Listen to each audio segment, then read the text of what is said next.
Hello everyone, you are on the Scary Story channel. Today I have a tale for you that will make you question the very nature of reflections and what might be staring back from the other side.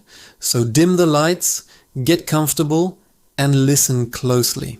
It all started with an antique shop, tucked away on a cobblestone street I'd never noticed before. The sign above the door, Curious and Echoes, was weathered and peeling.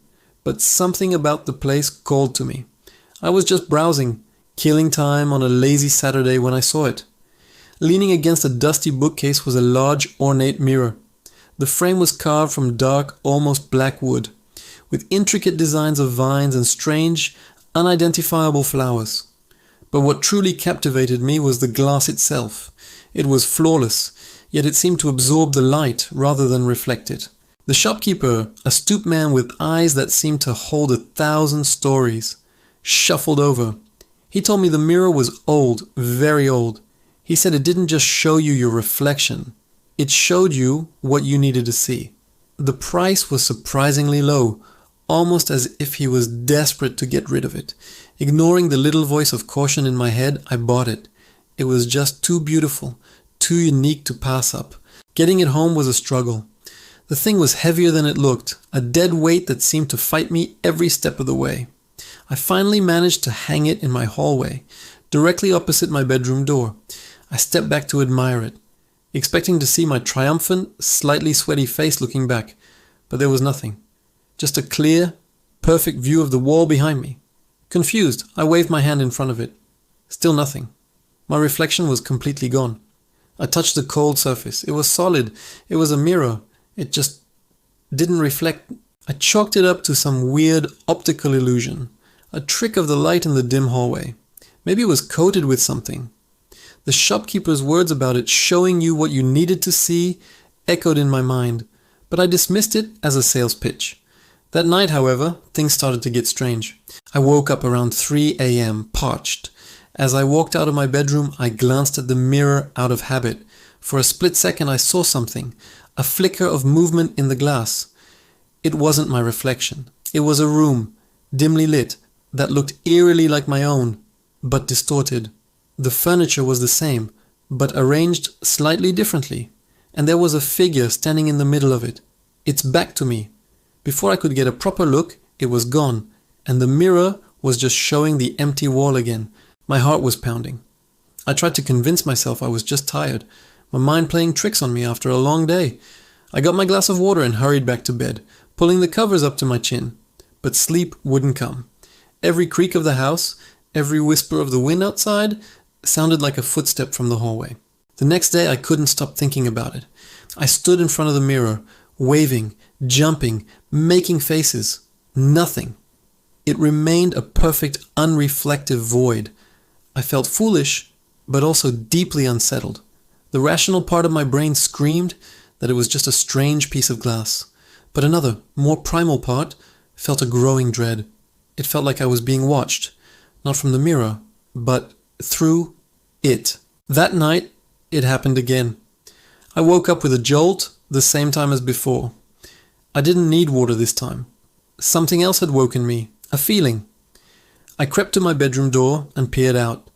In the dark glass of the mirror, the other room was there again, clearer this time. The figure was still there, but it had turned slightly. I could see its profile. It looked like me, exactly like me. But its clothes were ragged, its hair was matted, and its posture was slumped in utter despair. This reflection, this doppelganger, was staring at a mirror on its side of the glass, a mirror I couldn't see. As I watched, horrified, it slowly raised a hand and pressed it against the surface. I flinched back. My breath caught in my throat. I slammed my bedroom door shut and locked it, my back pressed against the wood. I could hear my own heart hammering against my ribs. Who was that? What was that place? Was it a premonition? A warning? The shopkeeper's words came back to me again. It shows you what you need to see. Did I need to see this? This miserable, broken version of myself? The following days were a blur of anxiety. I avoided the hallway as much as possible, taking the long way around through the living room to get to the kitchen. I stopped looking at the mirror altogether, treating it like a blind spot in my own home, but I could feel its presence, a cold spot in the house, a silent observer.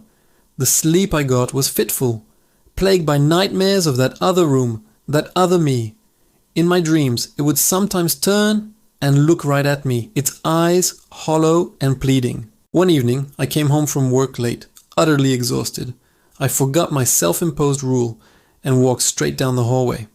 My eyes were drawn to the mirror, and what I saw made me freeze. The other room was there, vivid and undeniable. But it wasn't empty, and it wasn't just my double. My entire apartment was duplicated in the glass, but in a state of decay. The wallpaper was peeling, the carpet was stained, and a thick layer of dust covered everything. And there, on the floor, was the other me, curled up in a ball. It was weeping. I couldn't hear the sound, but I could see its shoulders shaking with silent, agonizing sobs. A wave of pity washed over my fear. This creature, this echo of myself, was in pain.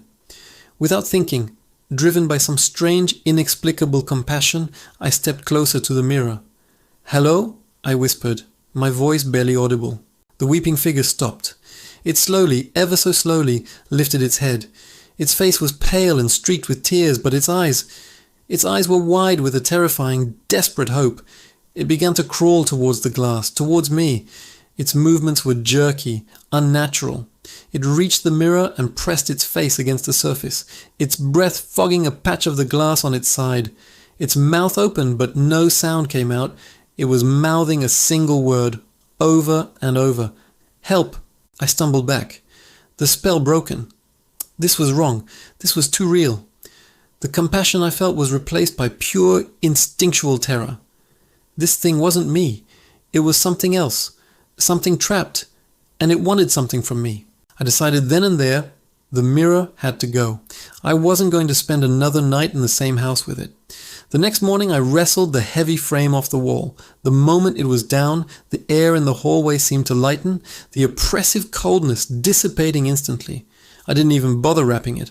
I dragged it out of my apartment, down the stairs, and threw it into the communal dumpster behind my building, ignoring the clang it made as it hit the bottom. I didn't look back. For a week, everything was normal. Blissfully, beautifully normal. The cold spot in the hallway was gone. I slept through the night. The nightmares ceased. I felt lighter, freer than I had in weeks. I had almost convinced myself the whole thing was a prolonged, stress-induced hallucination, a trick of the mind brought on by an unusual antique. But one rainy Tuesday there was a knock at my door. It was my building superintendent, a kind, elderly man named Mr. Harrison. He looked concerned. He told me that some residents had been complaining about a strange noise coming from the dumpster area for the past few days, a faint tapping sound. They had thought it was a trapped animal, so he had gone to check. He led me outside. The rain was coming down in sheets. He pointed a trembling finger toward the large metal dumpster.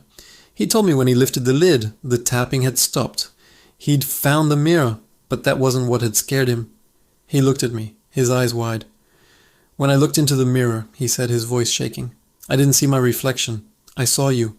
You were inside the mirror, pounding on the glass. You were screaming. A cold dread, colder than any I'd felt before, washed over me. I slowly walked to the dumpster, my feet feeling like lead. I reached up and pushed the heavy plastic lid open. There it was, lying amongst the bags of trash, the dark wood frame gleaming in the rain. I peered over the edge, into the flawless dark glass. For a moment all I saw was the reflection of the grey, rainy sky. A perfect mirror. Then the image wavered.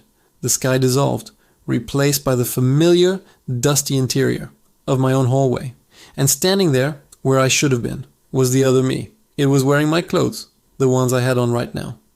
It turned away from the mirror, a slow, triumphant smile spreading across its face, and walked toward my bedroom door. And in the glass where its reflection should have been, I saw myself. I was trapped inside that dark, decaying room. I rushed forward and pounded my fists against the cold, unyielding surface. I opened my mouth to scream, but no sound came out. The only thing I could hear was the click of my own apartment door, locking me in from the other side. Thank you for listening. If you enjoyed this story, don't forget to like, subscribe, and hit that notification bell so you don't miss our next descent into the darkness. Stay safe and always be careful of what's looking back at you.